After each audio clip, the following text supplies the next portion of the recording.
Eh ben, bonjour à tous. On est parti pour une petite demi-heure de présentation sur la construction du cahier des charges de son site web. Je coupe mon micro. Donc les points fondamentaux qu'on va aborder là pendant cette demi-heure ensemble, ça va être déjà de pouvoir connaître les éléments indispensables de son site web, appréhender les enjeux du projet en lui-même et de connaître la valeur et l'utilité d'un cahier des charges, qui est un peu à la base de son projet de construction et de déroulé de toutes les mécaniques du projet. Donc tout d'abord sur la méthodologie du projet. Alors nous on fonctionne comme ça chez Piloty, mais il faut savoir que dans tous les cas vous allez majoritairement toujours dérouler un projet de la même manière. Donc déjà le premier contact, soit avec une agence, soit vous de votre côté, où vous allez commencer à initier un peu le projet. Vient ensuite une phase de conseil, recherche, où vous allez commencer à rassembler un peu les éléments fondateurs qui vont vous permettre d'avancer sur tout le projet. La phase de co-conception, c'est un peu la phase la plus longue, la plus déterminante aussi. C'est celle où on va créer les wireframes, donc les zonings de son site, et les maquettes. Donc c'est comme ça que les développeurs ensuite pourront développer le site en lui-même. Donc c'est là qu'on va mettre à plat tout ce qui va apparaître sur le site internet, la couche de peinture, tout ce qui composera le site. Vient ensuite du coup le développement, la formation chez Piloty, mais donc ce sera la phase de documentation, on peut dire, et tout ce qui est accompagnement et puis maintenance du site internet une fois qu'il est lancé. Voilà, ça c'est vraiment les étapes fondamentales d'un projet de refonte ou de création d'un site web. Je voulais faire un petit focus sur deux méthodologies de projet qui sont complètement différentes et qui sont très déterminantes dans la vie d'un projet, surtout dans le web. Vous les connaissez sûrement, mais c'est important de savoir dans quelle perspective on se place. Le premier, le plus courant dans notre milieu, ça va être la gestion agile. C'est une méthodologie de projet qui permet de pouvoir revenir en arrière, d'être assez flexible. On a droit à l'erreur, on peut revenir en arrière quand on voit que ça ne fonctionne pas forcément. Donc on place le besoin du client vraiment au centre du projet. On est beaucoup dans l'idéation et dans la collaboration entre les différents pôles, entre les différentes équipes. Et l'intérêt, c'est de pouvoir ajuster le cahier des charges tout au long du projet. Ça donne une meilleure visibilité. En revanche, c'est plus cher dans sa mise en œuvre parce que justement, on se permet c'est ce droit à l'erreur qui peut être plus cher parce que justement, il faut qu'on revienne sur des éléments et donc qui crée des coûts supplémentaires. La seconde option, c'est la gestion de projet en cascade, où là, en fait, tout est très charté, tout est clair, c'est orienté planning. On a un déroulé clair où tout est fixé à la genèse du projet et en fait, on ne revient pas en arrière à moins que ce soit essentiel, mais dans ce cas-là, c'est beaucoup plus coûteux que si on se permet des erreurs, des retours en arrière. En revanche, tout est précis, tout est cadré, du coup, en termes de budget, de temps, de ressources. Et voilà, donc on est beaucoup moins flexible, mais tout est calé et tout est su, entre guillemets, dès le lancement du projet. Donc c'est très important de savoir dans quelle configuration on va se placer pour savoir comment va se dérouler le projet et les marges de manœuvre que vous pouvez avoir tout au long de votre projet. Ensuite, sur l'état des lieux, il y a des choses qui vont vous sembler un peu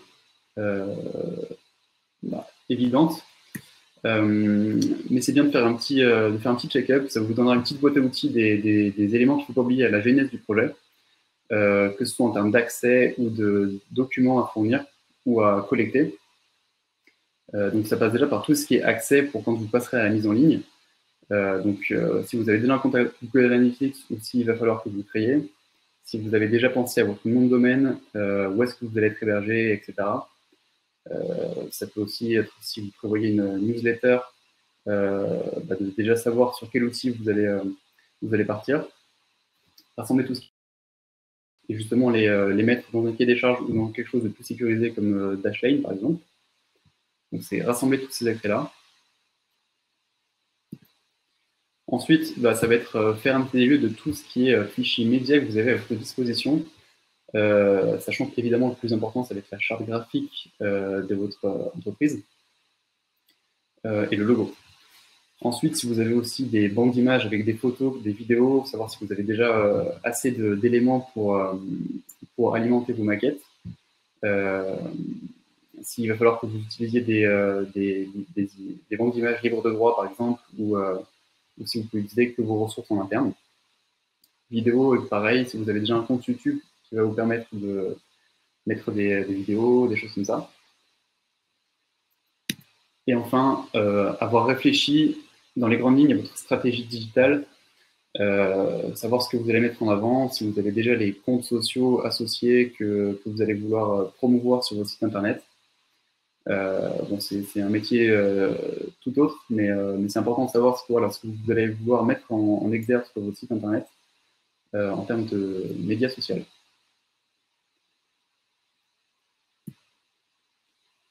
En termes d'informations préalables, surtout si vous travaillez avec une agence, mais ça peut être aussi très intéressant si vous restez en interne. Pourquoi? Parce qu'il faut toujours se dire que le cahier des charges, ça va être un outil incroyable si vous avez, par exemple, une nouvelle personne qui arrive dans le projet ou si vous voulez présenter à quelqu'un qui n'y connaît absolument rien. Donc, souvent pour vous, ça va vous paraître être un peu redondant ou évident, mais c'est toujours super de se faire un petit retour d'expérience sur soi-même. Donc, refaire un petit point sur son histoire, le positionnement de son entreprise, les cibles qu'on va chercher à atteindre, son marché et sa concurrence. Ça permet souvent aussi de se prendre un petit peu de recul et de savoir ce qu'on veut vraiment sur notre site internet, surtout sur la cible, savoir comment est-ce qu'on va communiquer auprès de cette cible, si tout est bien transmis, tout est bien assimilable par celle-là. Donc c'est dans ce sens-là qu'il faut vraiment poser les bases sur soi-même en fait. Et puis, dans le même sens, ça va être se demander quel est le besoin fondamental de son site internet, par quel objectif je vais passer et lequel je veux atteindre, et si j'ai déjà des inspirations.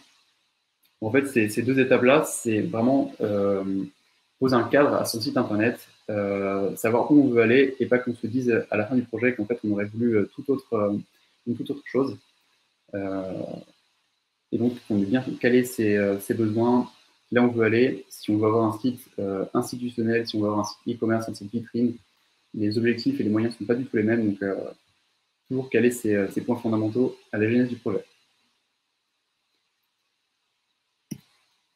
Plus concrètement, à la base du cahier des charges, on va commencer à réfléchir à une arborescence.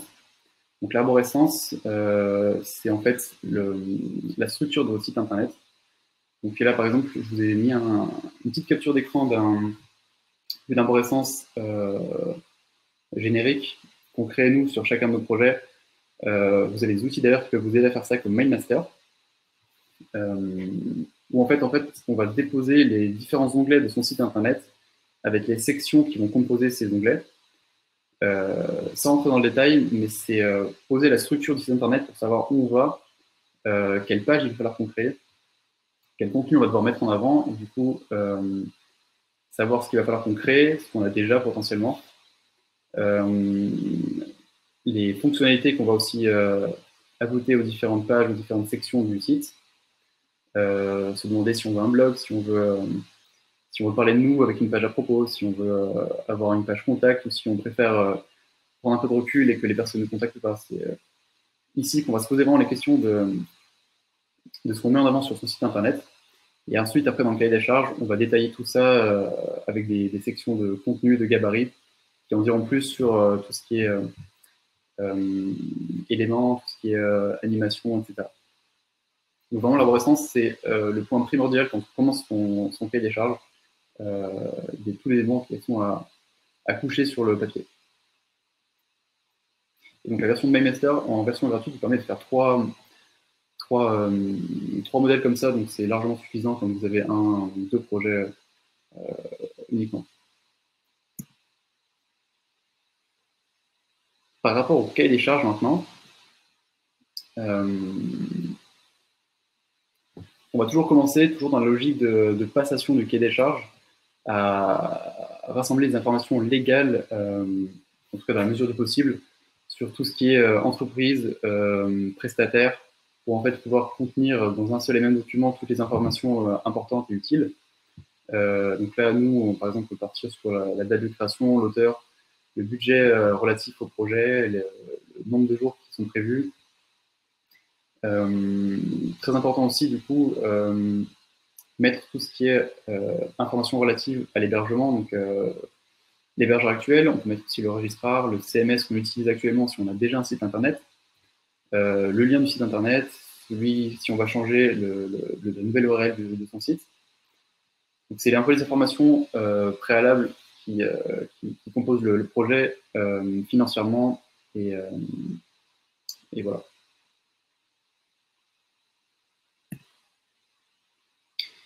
Le nerf de la guerre, le planning. En général, vous savez toujours à peu près quand est-ce que vous voulez que votre site sorte. Pour rester réaliste, ce qui n'est pas souvent évident, on va essayer de placer les différents échelons sur un... Moi, j'aime bien le diagramme de Gantt. Ça permet vraiment d'étaler les différentes phases du projet sur un planning très détaillé. Vous avez plein d'outils qui vous permettent de faire ça. La capture d'écran ici, ça a été fait avec Team Gantt. Vous avez pareil un projet qui est gratuit. Donc là, le but, ça va être de poser dans le temps les différentes phases de son projet. Donc si vous travaillez avec une agence, les différentes phases sont beaucoup plus découpées. Mais vous, l'intérêt, ça va être de découper la partie maquette, de la partie développement et de la partie, des parties recettage. Commencer à poser une intention de mise en production du site internet, c'est toujours bien plus efficace d'avancer avec une date de mise en ligne en tête. Ça permet aussi de fixer tout ce qui est stratégie autour du site internet, donc comme on le disait tout à l'heure avec les médias sociaux par exemple. Si vous commenciez à créer des outils qui vont être mis en avant sur votre site internet, c'est ce planning-là qui va être garant de tout le bon déroulé du projet. Des outils pour créer ça, vous en avez plein, et si vous n'en avez pas, vous pouvez même le faire sur Excel. Ce qui est intéressant de voir, c'est si les plannings vont être respectés ou où est-ce qu'il y a eu des décalages. Savoir comment est-ce que vous allez pouvoir les rattraper, parce que les décalages dans un projet, c'est jamais bon.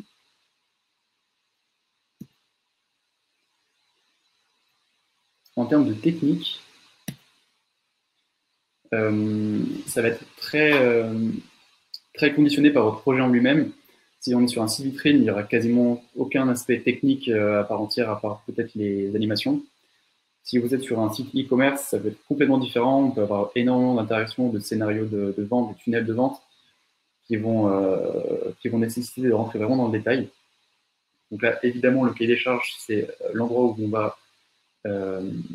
on va rassembler tout ça. Ça peut être aussi indiqué si le site va être multilingue, s'il y a des connexions avec des API à prévoir, auquel cas ce sera forcément une personne technique qui vous renseignera tout ça, ou un prestataire, et qui va détailler toutes les interactions possibles avec l'instance API et votre site internet. Par exemple, Zoho CRM, où vous avez besoin de faire remonter des leads, vous avez un développeur qui va détailler sur le cahier des charges comment est-ce que tout ça va fonctionner. Si vous avez des éléments un peu techniques sur vos sites internet, par exemple, ici on peut le voir, une carte interactive, vous allez pouvoir détailler l'outil qui va vous permettre de le faire. Si vous avez des plugins particuliers, nous on utilise beaucoup WordPress, donc si vous avez des plugins particuliers à utiliser sur votre site internet, c'est ici que vous allez pouvoir mettre déjà les liens des plugins, le fonctionnement détaillé, comment est-ce qu'on installe, qui aussi l'installe.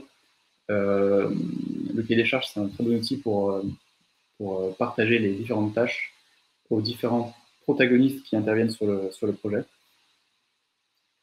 Donc là, on a quelques exemples pour un exemple de site e-commerce où il faut qu'on mette les informations de paiement, ça dépend aussi de votre banque, etc. Donc vraiment tous les aspects techniques qui vont être impliqués à rentrer dans une section particulière sur le cahier des charges. Je vous ai mis des petits exemples juste après. Où, par exemple, là, on parle d'un catalogue produit interactif sur un site internet. Et donc, on va vraiment lister les interactions qui vont apparaître sur le site internet. Donc, la liste des produits, par exemple, les filtres des sous-familles. Après, plus loin, on va aussi détailler les sous-familles, etc. Donc voilà, on va vraiment rentrer dans le détail le plus fin possible pour que la personne qui va s'occuper de développer le site n'ait plus aucune question à se poser.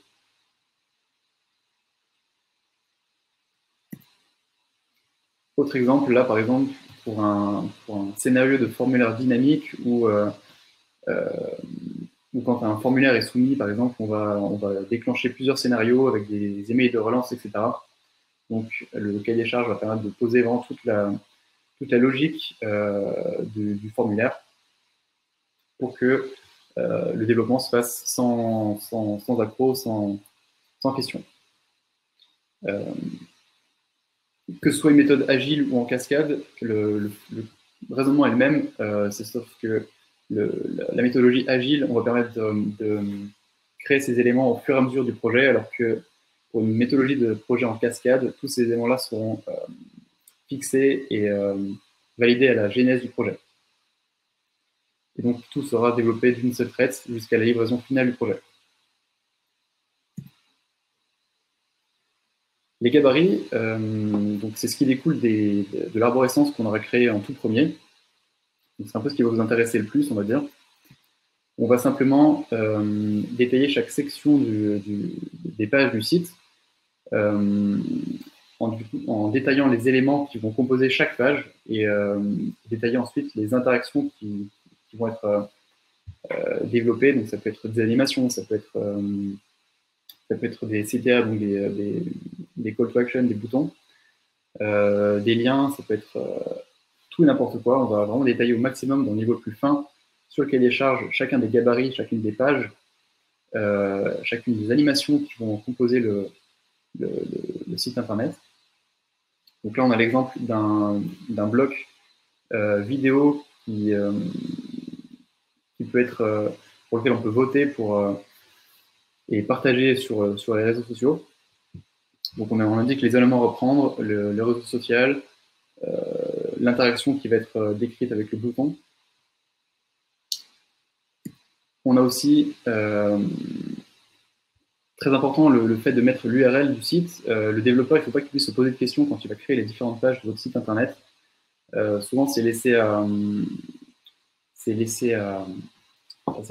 côté et du coup, la personne ne sait pas vraiment quoi choisir. Il faut savoir que c'est très important pour le référencement de son site. On pourrait faire un autre webinaire de 2 heures sur le référencement lui-même, mais caler au moins les URL de ces pages, c'est très important pour déjà être en cohérence avec le contenu de sa page, que tout ce qui est lien interne soit déjà fonctionnel à la livraison d'une pré-production du site. Détailler effectivement les animations qu'on va pouvoir retrouver sur les maquettes, sur le site. Là, par exemple, un exemple, le bloc Nos domaines d'expertise, quand on survole, on a un bleu progressif qui s'affiche au survol.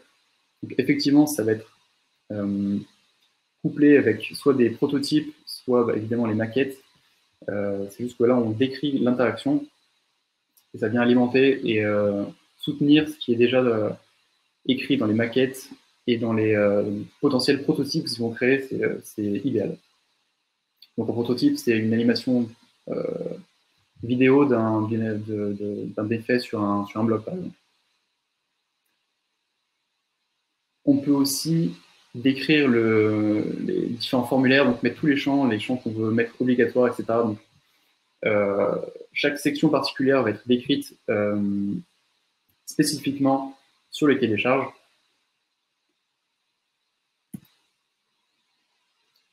Voilà. Ensuite, pour faire une petite synthèse sur les avantages et les difficultés de son site,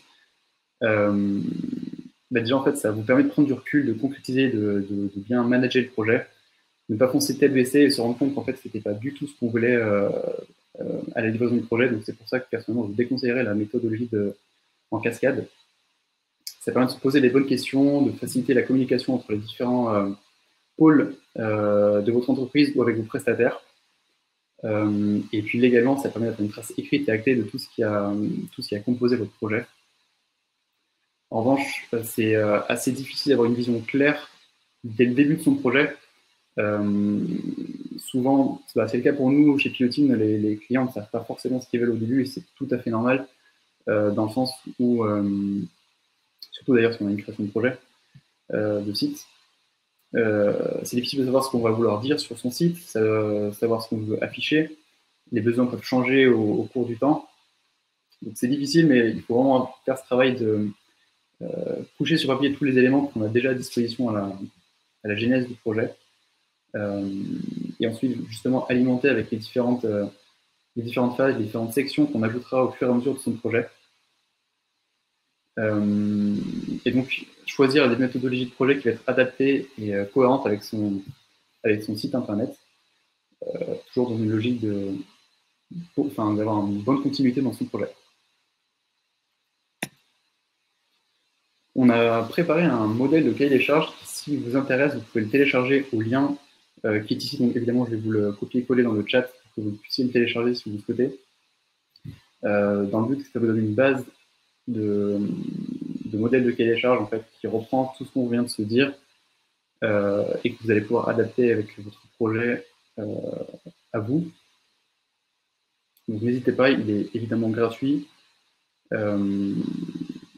Et ça me permet de faire une petite transition sur Pilotine, qui du coup est une agence web 100% WordPress. Donc on a fait le choix de partir uniquement sur WordPress et d'écarter tout le reste des solutions parce que la solution est parfaite. On a notre instance. D'ailleurs, dont la V2 vient de sortir la semaine dernière. Donc si vous voulez tester ça, ce sera avec plaisir. Justement, l'interface utilisateur est parfaite. Elle permet d'avoir vraiment la main sur tous les éléments sur le site internet. Bien évidemment, Pilotine gère aussi l'optimisation et la maintenance de ces sites. On a un super pôle sur le social media et Paul, que vous connaissez sûrement si vous suivez les webinaires de Pilotine, qui dispense des formations sur du web marketing. Et donc 14 marins au taquet pour suivre les différents projets de l'agence. Donc voilà, n'hésitez pas à me suivre sur LinkedIn, consulter les autres webinaires de Pilotine ou m'envoyer un mail si vous avez d'autres questions.